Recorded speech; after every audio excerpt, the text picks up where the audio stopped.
My name is Mikael Borjesson. I work as a product manager inside the Swegon organization. Mostly working with commercial ventilation units, as we will speak of today. But also a lot about ventilation functionality within the use of the ventilation products, and also building management system and connection to the infrastructure of the building organization inside the buildings. I would say that is my task on a daily basis, and I will come back to a lot of those issues during this presentation. I worked 11 years within Swegon. My previous experience is in building automation, comes from some of the major players in Europe regarding VMS system, etc. So I might be stuck a little bit about the functionality as well when I started doing this presentation. This presentation actually contains 3 topics. It's actually all 3 topics, more or less coming from you, our customers, wondering about how an air handling unit is constructed and how we can use what we call a compact unit or one-piece unit in a more effective way in the future. The second one, how to produce energies within the ventilation room or within the organization of the ventilation production inside the building. And the third one is a discussion that's been ongoing for a long time. How do we handle the contamination, extract air in the building, and combine that with maximum heat recovery or cooling recovery? Can we work in different ways, and how do we supply different solutions for that kind of application? So those are the 3 topics I will probably talk about in this 55 minutes. But just before I go into these topics and in reality talk about the solutions from a Swegon perspective, I will talk a little bit about my daily basis, the background and the purpose of ventilation, because that is essential to understand the development we are doing, the new products that we're offering to the market. And of course this is basics for you, all of you who have been here. Why do we ventilate? But for me it's essential to go back to this question again and again and again, and not inventing something that doesn't fulfill the needs of the building. To work with the transportation of impurities, to work with the temperatures, EDA, and sorry, lost the name. Right, please, yeah, sorry. Already mentioned a lot of this during the presentations. Thank you for all your presentations, by the way. Providing fresh air, or not providing fresh air, maybe. We're talking about recirculation. Talking about the balance in the building regarding under or overpressure will definitely influence the energy balance with infiltration, etc. And of course, the recovery. How do we maximize the energy use in the building and recover as much as produced energy as possible? All these are really the basic tasks in my daily business, and of course it's very important to do it as energy effective as possible. You even mentioned the SFP value, and also Vince talked about the energy balance for the building. And of course, this product, the ventilation product, of course consumes a lot of the energy regarding the indoor climate products. And we need to do a product that is so effective that it can be with today's components. And of course, with the components that we have in a ventilation unit, we have the fans, exchangers, the casing, controls, etc., etc.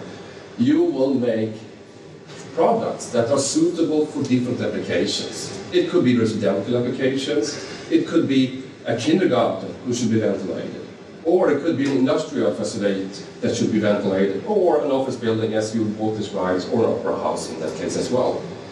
It has different purposes, and that is a very vital information, that every unit doesn't suit every adaptation to a building. You need to find the right match. And of course my job is to create a portfolio that matches the needs of what we build today. I would say One-piece units is what I work with 90% of my time, so that's what will be the focus for this presentation. We of course have the modular units as well in the product frames, as well as the other in reality. But you need to understand the differences. You need to understand why using one on each other.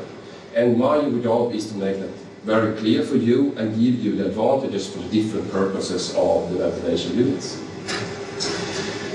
The compact units has the benefits as well as the others, but I will still be sticking with the one-piece units for this presentation. And the benefits are, of course, the sizing of the unit. You can make it very compact. You can integrate functionality and controls very well. You can really test them, make them work in a very advanced testing facilities. They are, of course, serial produced, which means that you can increase the quality because you're doing the same thing over and over and over again. And that raises the total quality of what you can deliver. You can work with energy efficiency because you can choose the right components, the right strategy, the right functionality for this kind of product because you know exactly how it will behave. You can, of course, optimize the cost as well when we do a lot of the same thing in the same series. But the most important for you is to make a product that is easy to understand, easy to configure, easy to design. You know exactly how it works from time to time. Doesn't have to bother about will that work or should it be like that, what will the sizes will be. It is already configured, it's already on place what you will have in your design.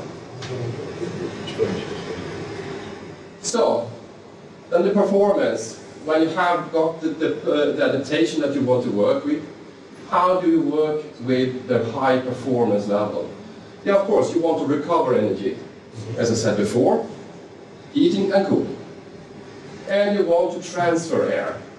And that is the basic foundation for ventilation units. It's quite simple in one way.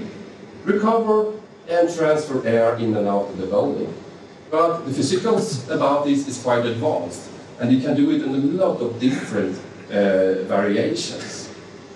Of course, I need to find out the air pressure in the system that you have been part of the designing. We have to reduce the pressure drop in the unit as much as possible, as looking for the fan performance and matching the unit size. We talked about low SFPE value. I think you mentioned large air handling units.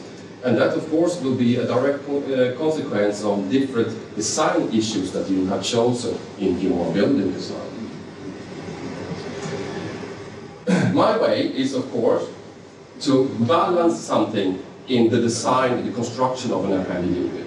You have to decide how effective will I be in the energy transfer, in the energy recovery, and how low can I be in the pressure drop for the designing inside an air handling unit.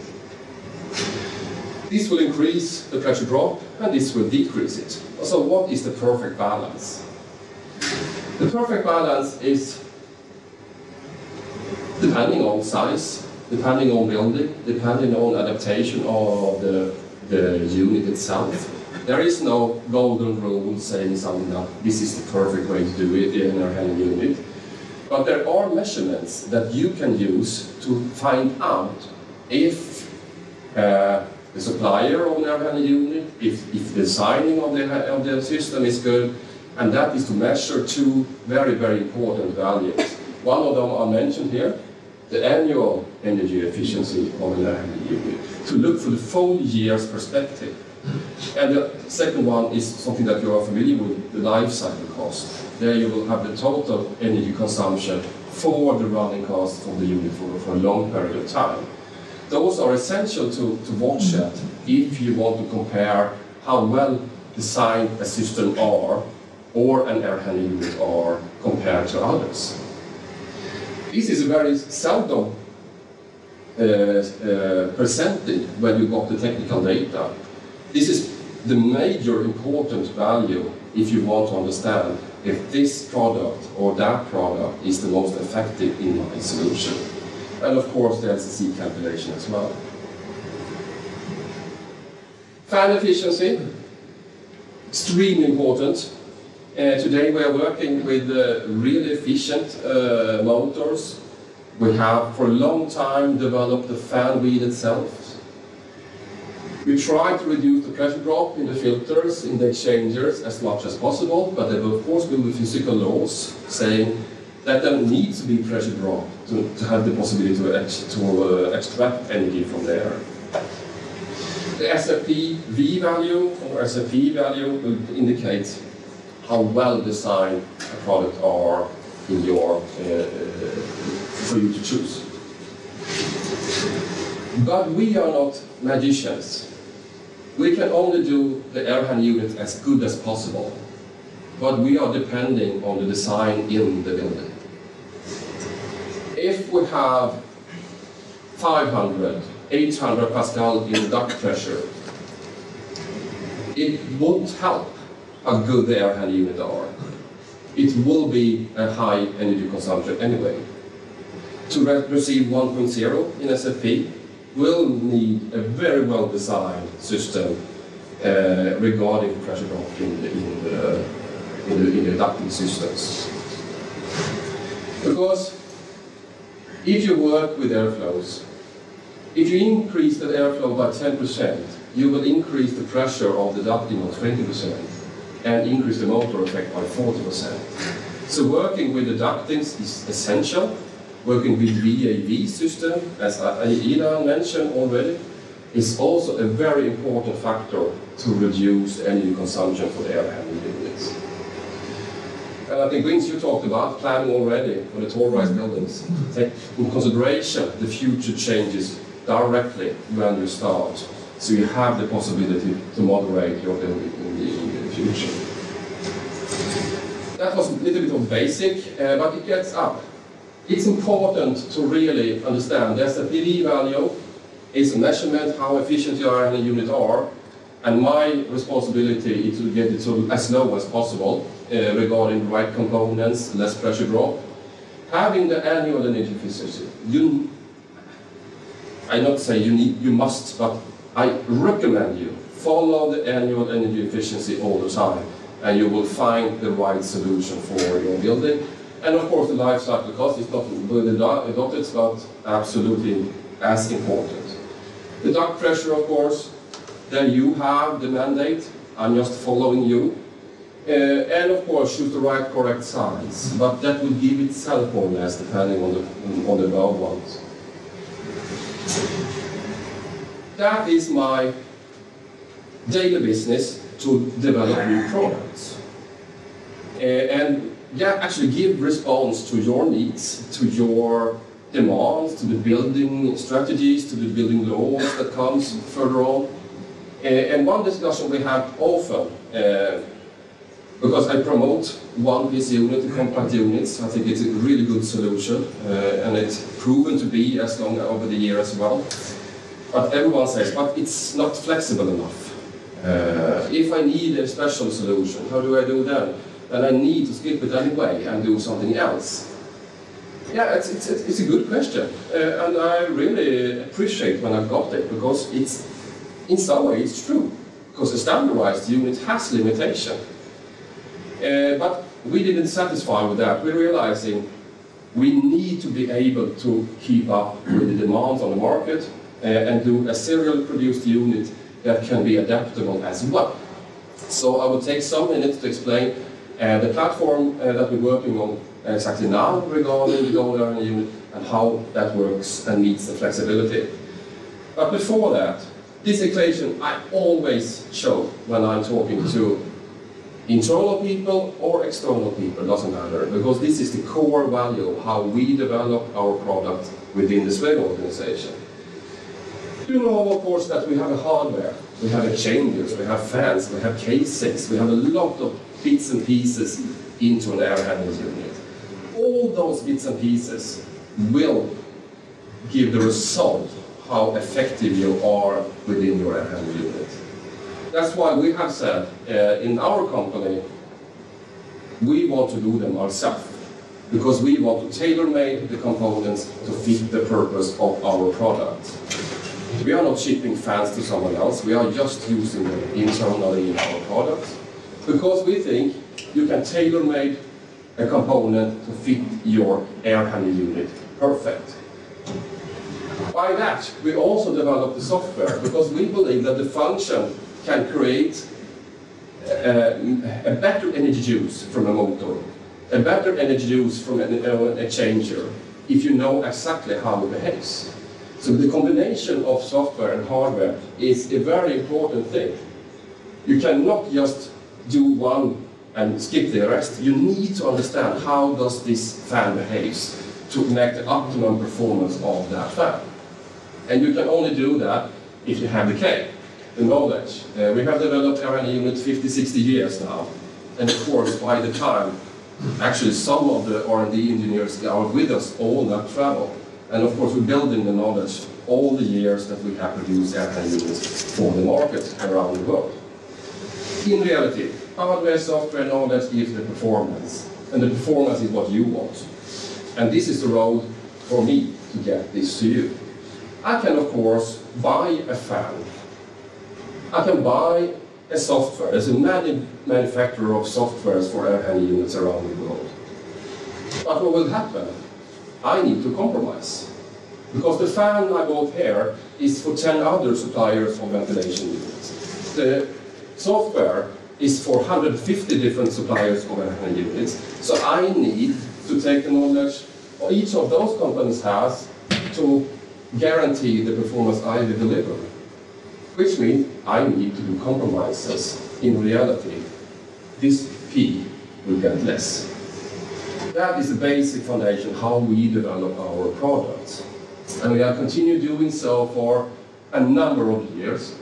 And regarding the one-piece units, we have been started early 90s with this kind of products, standardized, functionality included, doing the components within our own factories, and then during the years developing the mechanics, of course. It's of course not the same fan 94 as we have now. We have changed the motors, the fan wheels, and there's nothing left actually from the first one. Not even the color actually now, because now we changed the color from the beige to the gray. So there is an evolution of the gold air handling unit all these years. And I want to exchange those to the gold of 2018. The problem is still working. So the customer doesn't really happy yet. So I try to convince them energy-wise that you will earn money anyway to exchange a unit that is 20 years, 25 years old. Then we have challenges all the time. Economy is always a challenge.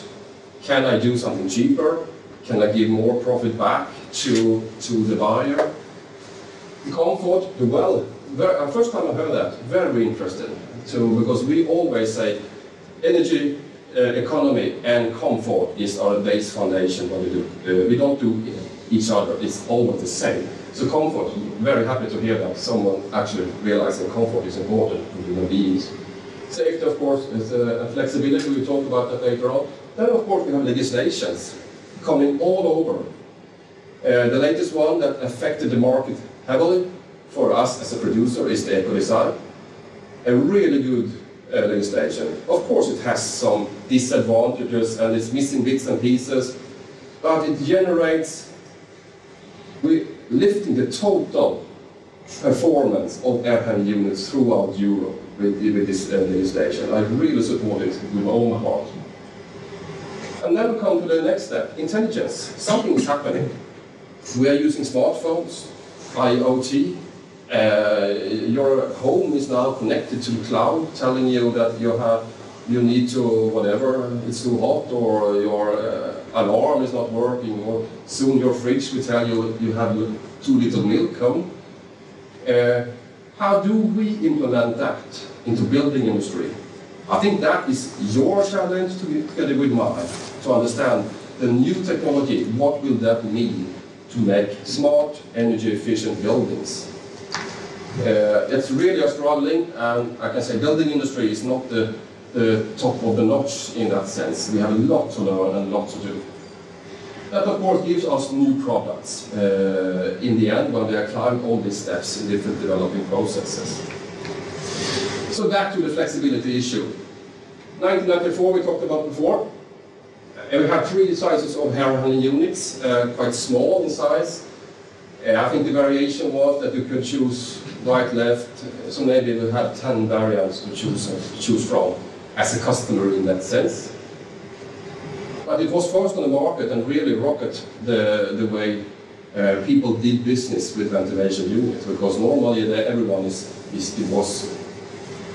used to use the modular system and bits and pieces and put them together. Suddenly it becomes one box that works really well. So what we're doing today, 2017 platform, the last time I counted it was 54 million variants of possible choices. And I think actually that doubled because I add another choice into the application, so I think you could double that number. But it doesn't matter.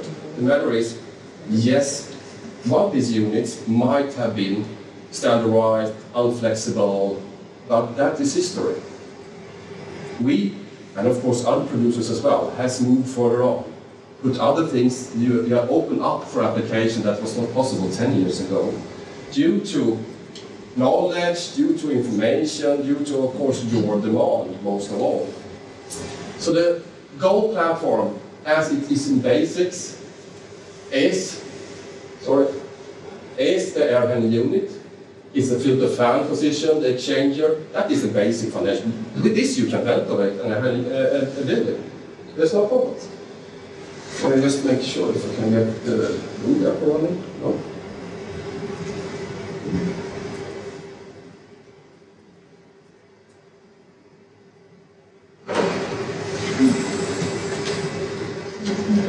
Do you know why it's not something? Oh, it's the double screen. Is it double screen maybe? Yeah. It's an animation that will show you how a modern crossover compact unit will look like today. Yeah. Cannot play neither. No, okay. Could be, no, it's integrated.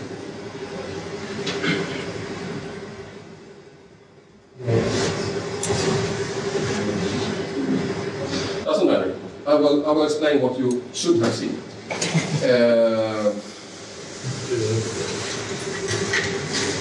In the platform of one-piece unit, of course, you normally always start from this block. And what you have the possibilities in years back in time is that you could add on bits and pieces. You can add on coils, you can add on silencers, damper, etc. What happens now is that we open up this platform for also integration within the components. You open up this border between the fan and the exchanger, and there you can place multiple adaptations. You can have the humidifiers, you can have coils within the air handling unit. So a lot of those things that was only adaptable with the modular air handling unit systems before now comes directly adaptable to a one-piece unit, compact unit as well. And the benefit is that the functionality is already there. So even if you build in your coil within the unit, the function to run the coil is already there again. So you have all the advantages. So it's really a crossover of functionality between the traditional way of doing air handling and what I call the modern way of doing air handling units regarding open up the platform for the compact units. So in the best things, you have the best of two worlds. You have the zero-produce units with all the benefits that I mentioned earlier, but you also have the extended flexibility. So really, there are very few times when you need to look to another solution regarding ventilation for commercial buildings. This product can solve more or less everything that you need in your design. And that, of course, helps you to be more effective. It saves time. You don't have to spend hours wondering what kind of application would I choose, because now we solve it within one product. When we do this, we also updated a lot of things within this product. One of the things that has been key for us for a long time is that this product should be as good outdoor installed as inside installed. There is Only thing that you need to add on this unit when it's outside is the roof. Otherwise, everything is protected, everything is prepared for outdoor. Again, the easiness. Do I know if you'll be inside or outside for this project? No? Okay, doesn't matter. I can easily change that in the later stage. And we also take the classifications to a new level with this product. And the air leakage from inside to the outside of the air handling unit has a classification L1, which everyone has. It's very boring. And why is that? It's because it's tested on a model box. And the model box is always tight. I'm not sure why. But it gives the possibility to do that. In reality, we can assure you, we always deliver L2 on every unit that we're shipping out on the factories. We can achieve L1 as well if you have demands for that. But then we're raising the bar. We say we have thermal bridges class and TB2 on this unit, which means that the condensation risk is less, especially if we place it inside. During cold climate, as we have in the northern Europe, of course there's a risk if you have thermal bridges that you will have condensation on the outside of the air handling unit, which minimizes the purpose where you can place the air handling unit. Get rid of the risk of thermal bridges, and then you can have the unit standing wherever you want. There is no problem. We also have the classification T2 for the insulation of the air handling unit, which is also very important, especially outside, when it can be affected by losing energy during the transport within the air handling unit. And the thing with gold in this case, of course, everyone can raise the bar, but we do it as a standard. This is what you get. If you buy gold, this is what you get all the time. You don't have to add for extra insulation. You don't have to apply for special insulated casing, etc. This is what we give. And this is our idea. You should have all the functions that you need.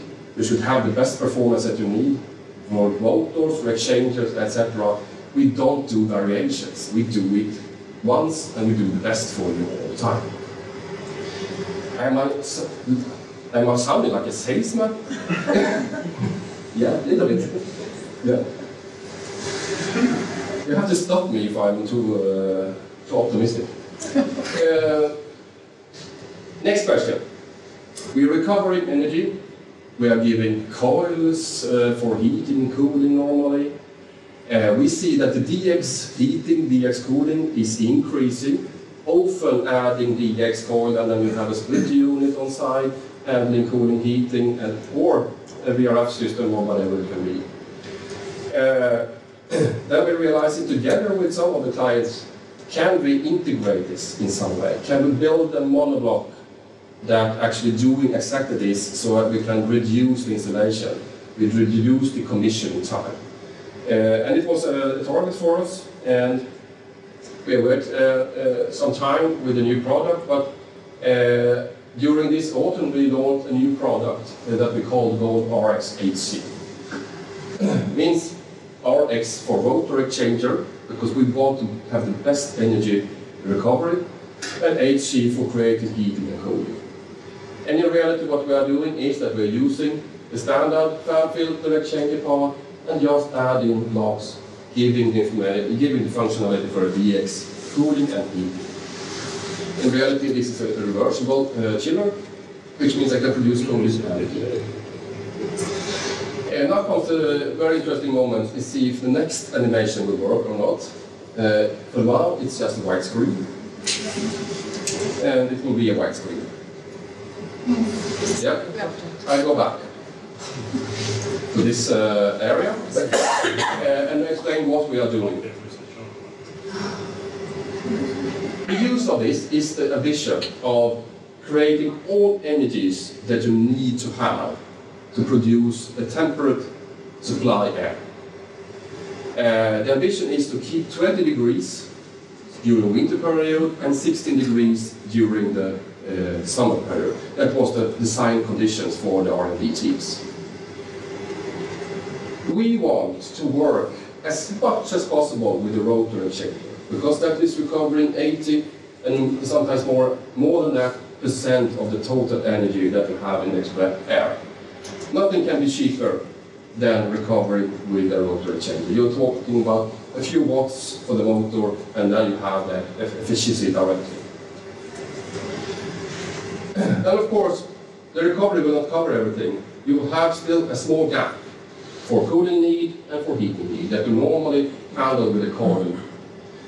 If we handle that with this machine instead, then we can have a full source of energy providing within one shell.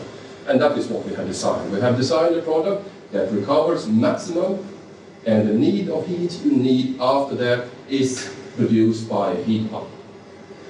Vice versa, in the summer, you're using the cooling recovery as much as you can. The produced cooling from the building is recovered, and you produce the rest of the cooling effect in the machine itself. So it's really our one source solution. It doesn't work for every building, of course not, but this applies a lot of the buildings that we actually are doing already. Important thing is to get a good energy figure. Work first with the changer and secondary with the heat pump and or chiller, depending on what season you are in.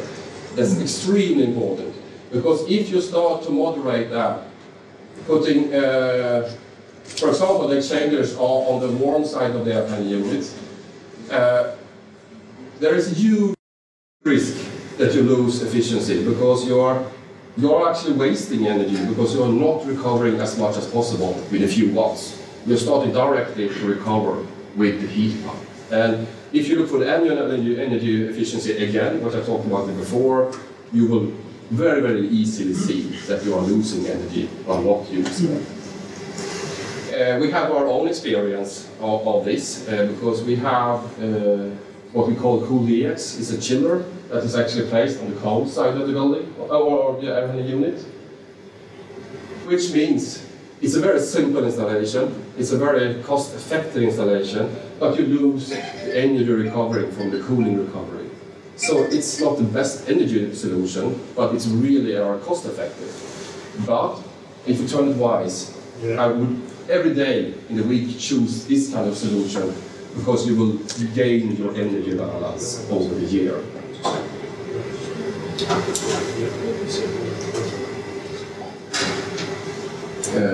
Let's try to get forward. The performance then. What is the performance of this product? Yeah, we say when this is fully launched, which will be next half year, we will deliver air up to 23,400 cubic meters per hour. Fully integrated with heating and cooling production. Which means that you have a cooling potential of 110 kilowatts, you can heat up to 44 kilowatts. You can operate down to -25 and up to +35. And that will cover Europe in general. There is no exception. From the southern part of Spain up to the Nordic climate. Of course, you need to take care of this. I'm not exactly sure of the design temperature in Estonia. There of course are areas where this needs to be taken care of and you need to handle it. Anyway, I think this is probably, or I know that this is the only unit that can exceed down to -25 with full functionality. Normally it stops with -50 or maybe -20 in some cases. It's a very inefficient solution. I will show the figures shortly. We have a rotary exchanger. It's also always a sorption motor. Because a rotary exchanger always is efficient for thermal exchanging, but in this case we also want to work with the humidity. We want to dry the air as much as possible before it hits the condensation coil. And we do that with the sorption rotor technology, so it's a standard. Of course, it's an inverter controlled compressor. That is more or less a hygienic factor today. But our aim is a high COP and high EER to really compete with energy efficiency with a standalone system together with a block system. This is the table for the products we've launched already. We have up to size 3, and it's 2 cubic meters per second with a reasonable SFPV value. You can see the figures all by yourself, but I want to point out something that is really, really important.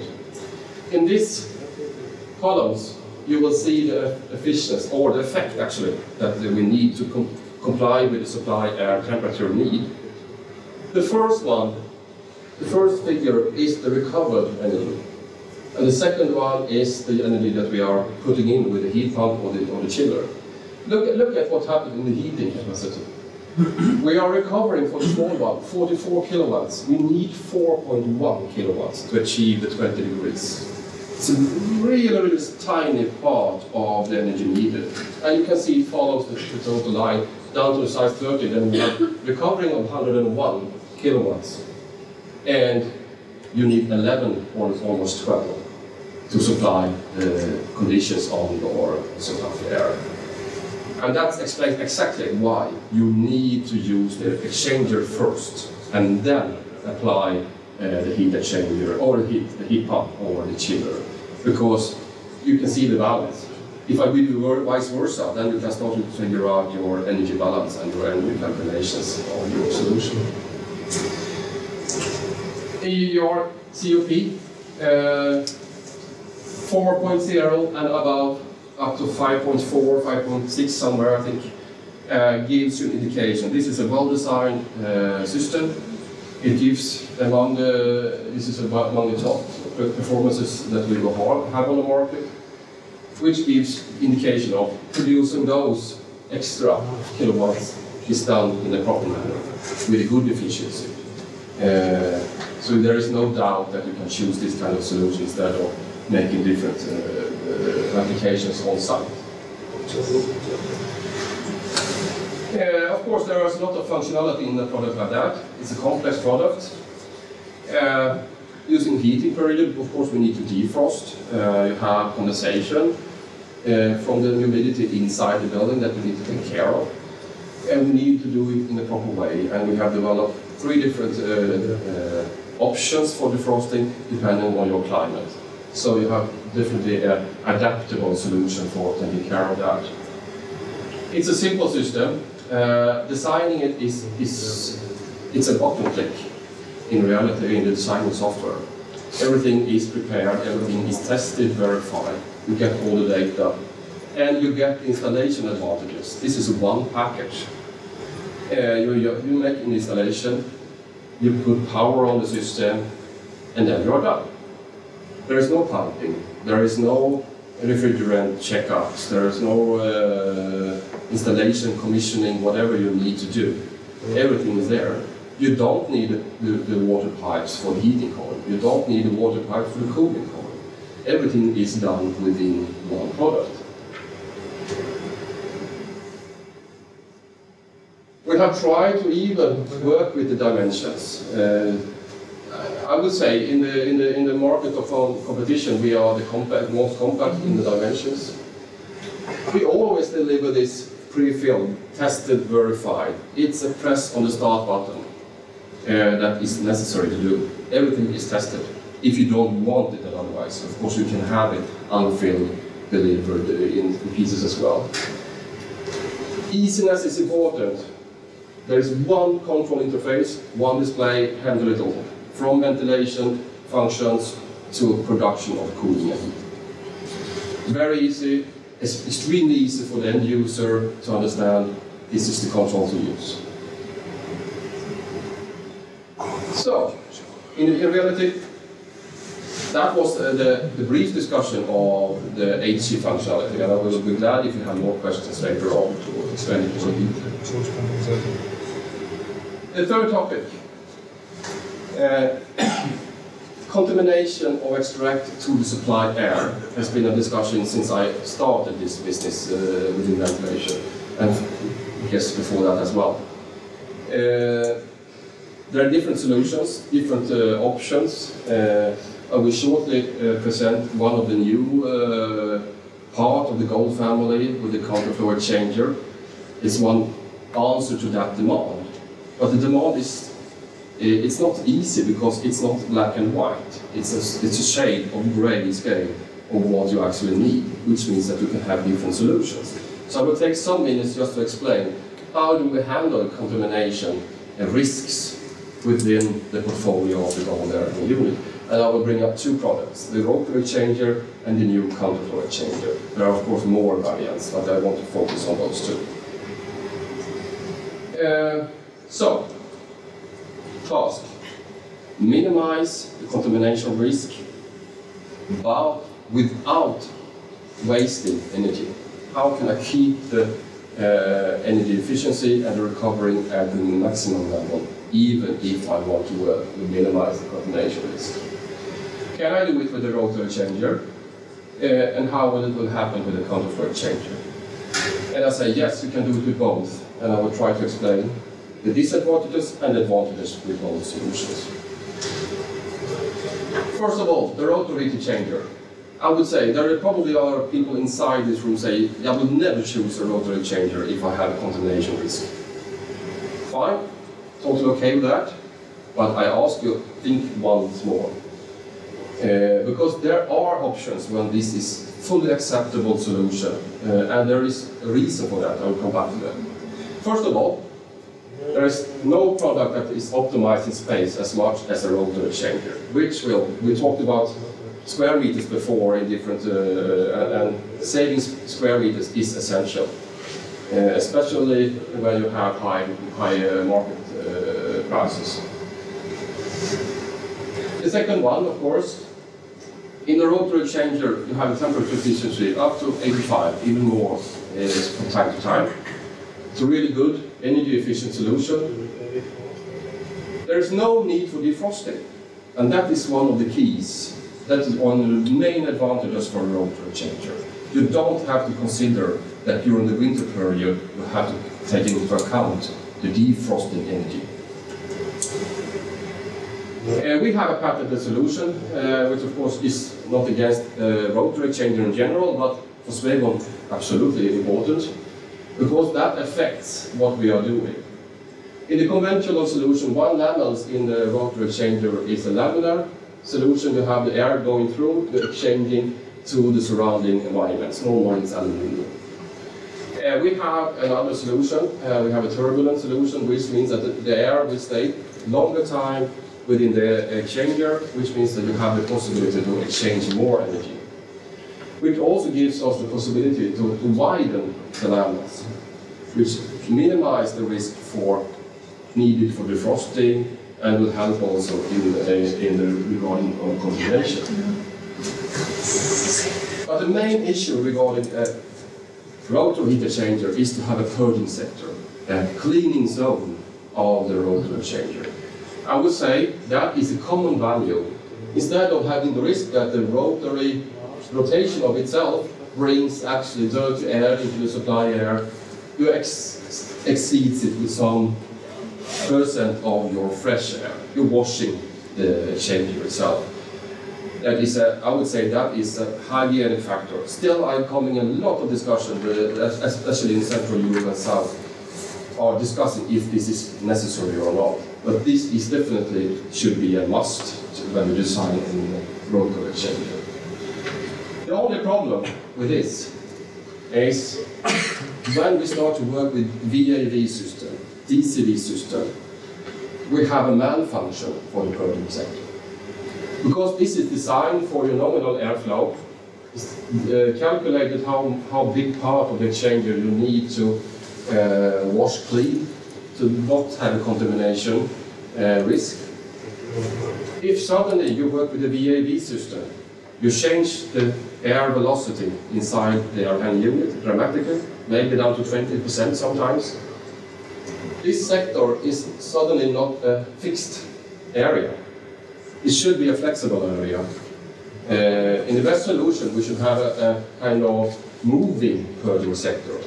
So far, no one has invented that kind of solution yet, because it's really hard to do that mechanical-wise. We have another solution to take care of that, because if you run VAV on a system like that, you will risk, as soon as you go down from the nominal airflow, that you actually transfer contaminated air into the supply air. We have a solution. And I will take this as a step for how do we have continuation control for the rotary changer in the gold range. First of all, this is basic installation. Still, I talked to a lot of installers, they have no clue what I'm talking about. Making sure in the rotary exchanger that you have an underpressure on the dirty side of the air handling unit and an overpressure in the fresh air. And any leakage that can occur, any part of the purging sector is moving from the fresh air to the extractor side. It's ABC for installation of rotary exchanger. And still, I see a lot of installation not doing exactly this. And to your tool, you have the blades, whatever, it could be dampers, could be a lot of issues to create this kind of underpressure if it's not there from the beginning. Because if you're lucky, you have this kind of solution already due to the dimension of the ducting, that you have a high pressure in the extractor and supplier. Very simple and very easy to do. You have the purging sector, we talked about, must have. Then you need to have something that we have invented by our software. We have a function called Carryover Control. We are measuring the velocity all the time in this area handling unit, which means that we can calculate how fast the rotation can be and still keeping the washing zone constant. So instead of adjusting the washing zone, the purging zone, we are adjusting the speed of the rotary changer to match the washing zones, the dimensions. And you got that automatically, which means that you can work VAV, PCV, whatever with a rotary changer without risking a contamination. We added something a couple of years ago because we're realizing there is a problem. No one knows how much air actually goes in this direction. You can calculate the purging zone, but you cannot calculate the eventual leakage that you have in the unit. We add in a cross measurement, which means that we're measuring actually how many liters of air are leaking in the unit. And we are showing in the display very clearly exactly how much you have in that flow. Which means that we can adjust the extractor fan correctly to match exactly the need of this air in the unit. The normal behavior of ventilation unit is that this fan has no clue what kind of air volume leaks in this unit, which means that you will normally have an unbalanced or an overbalanced pressure in your building. This is of course standard because we are realizing we need to have it. Reliable for VAV, this is the point, because we think we need to be there, saving the energy. We did a test. We really target ourselves. We get an independent company, work with now our units for today and 10 years old unit, and see how actually do they behave on the site. If you're measuring the leakage from the supply air to the extractor side, what will be the result? It turns out that the new produced since 5-6 years ago have a leakage of 0.45% from supply to extract, which is really, really low. Shaker changer are allowed by the regulation to leak 3% of the air inside, which means it's a conclusion to draw. Yeah, in some cases, a correctly installed rotary changer leaks less than the plate changer. It's very important to understand that, but of course this is due to you have done your proper designing, your proper functionalities, etc., etc. Further on then, if you just summarize that, the annual temperature efficiency, I'm keeping repeating that kind of figures because it's so important, will show that Gold RX will be the best solution you can choose on the market that we have today. Because you don't need to waste energy during the defrost period, and you have a really good energy efficiency. You have a small footprint, and the most contamination is reduced. Not all. I will never stand and say every contamination risk is reduced by doing this, but the most is. There could of course be issues regarding rotary changer as well. The second solution, which is one of the new part of the gold range, is the counterflow heat exchanger. In this case, with the modern technology, modern research, we have a plate exchanger that in most cases has the same performance as a rotary exchanger regarding heat energy recovery. You will receive 85 and sometimes above. Normally you will end up, both for rotary exchanger and counterflow exchanger, in 83% in efficiency. That will be the, I would say that is a normal behavior. Then you need to add, on every plate exchanger on the market, you need to add a defrosting functionality. But because during the winter you will have condensation inside the product, and you need to get rid of the water or even the ice if it actually has been frozen. So you need to add a demand control, adaptive defrosting, we say. Of course you need to add a defrosting system, but we say we can do it smarter, we can do it more clever, so we are trying to minimize the effect of the defrosting behavior of a plate exchanger. Compact design is a little bit, how can I say so? It's always bigger than a rotary exchanger because the exchanger itself will take up to 3 times as a rotary exchanger in space. Yes, but if you compare counterflow exchanger against counterflow exchanger, you will find out that this saves your space if you need to have counterflow exchanger. And very important, contamination risk is decreased by have control on what you are doing. As in rotary exchanger, you can control it by measuring. In this case, we have a classification. We know this unit. We talked about classification before, leakage from inside to outside. This is a classification leaking from one side to another side. Fresh air to extract or vice versa. And this unit fulfills the L2 classification, which makes you sure that this is a good solution for when you have contamination risk or contaminated extract air. We have a patent ongoing for the defrosting functionality, which is important, of course. As a manufacturer, I want to secure my investment, my research, my testing. And I should show you another white screen. It should be an animation again, telling you exactly how the unit works. In reality, if I make it in line instead, what we are doing regarding the defrosting is that we are measuring. Because measuring is to know. In this unit, we are of course measuring the outer temperature to understand if there is a risk for freezing inside. If not, then we just let the water be, and it will be eventually be transported out. If it's cold climate, we measure in the pressure drop of the exchanger all the time to understand if we have an increased pressure drop, icing becomes or occurs. If we have a risk for the wind up, is of course due to the humidity in the extract air, but therefore we measure the humidity as well. We're calculating the demand control curves of defrosting by knowing the air volume, the temperatures. So it's totally adaptive. There is no fixed values. Everything is measured for just this unit, just now. Adjusting depending on your need. And we're also measuring the airflow for the supplier to adjust the bypass damper, so you always have the same pressure drop in there, no matter if you're in defrosting mode, or if you're in full exchanging mode, or just without exchanging at all.